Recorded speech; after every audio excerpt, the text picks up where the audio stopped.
লাভ হয়, তাহলে ধনী 4 বার ধনী হয়, আর গরিবের পেটে 5টা লাথি পড়ে।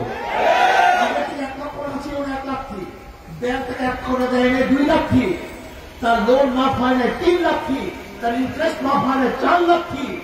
আর যে বড় লোকের টাকা মাফ করা হয়েছে, যদি ওই টাকাগুলি বাংলাদেশ ব্যাংকে থাকতো, তার বাংলাদেশের নাগরিক হিসাবে গরিবের অংশ সেখানে ছিল, কিন্তু বড় লোকের টাকা মাফ করার কারণে গরিবের পেটের মধ্যে 1 লাথি।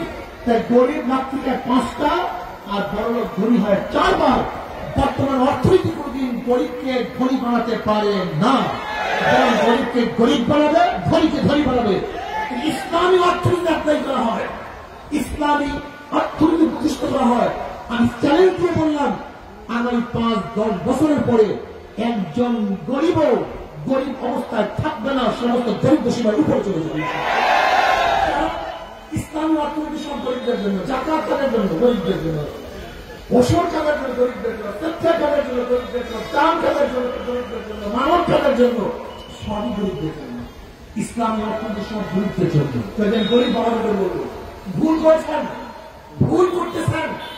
ইসলাম আপনাকে মুক্তি দেওয়ার জন্য দুনিয়াতে আসছে, ইসলাম গরিবদেরকে ধনী বানানোর জন্য দুনিয়াতে আসছে, ইসলাম মহিলাদেরকে ন্যায্য অধিকার প্রতিষ্ঠা করার জন্য দুনিয়াতে আসছে। আমার নবী গরিব ছিলেন, কাজে তার অর্থনীতি গরিবদের দিকে লক্ষ্য করে হয়েছিল।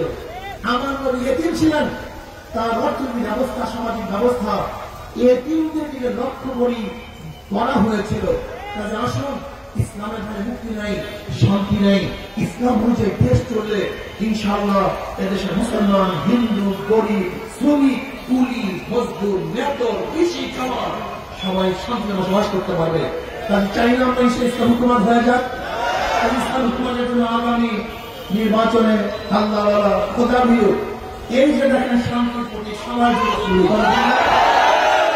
মুসলমানরা হাত পাকা ব্যবহার করে কি করে না, হিন্দুরা, খ্রিস্টানরা, ধনীরা, গরিবেরা, পুরুষেরা, মহিলারা সবার প্রতি হাত পাখা, শান্তির প্রতি হাত পাখা। হাত পাখা যদি প্রতিষ্ঠিত হয়, নির্বাচিত হয়, তাহলে সাম্য মানবিক মর্যাদা এবং সামাজিক ন্যায় বিচার প্রতিষ্ঠা হবে ইনশাআল্লাহ। আমাকে এবং আমাদের সবাইকে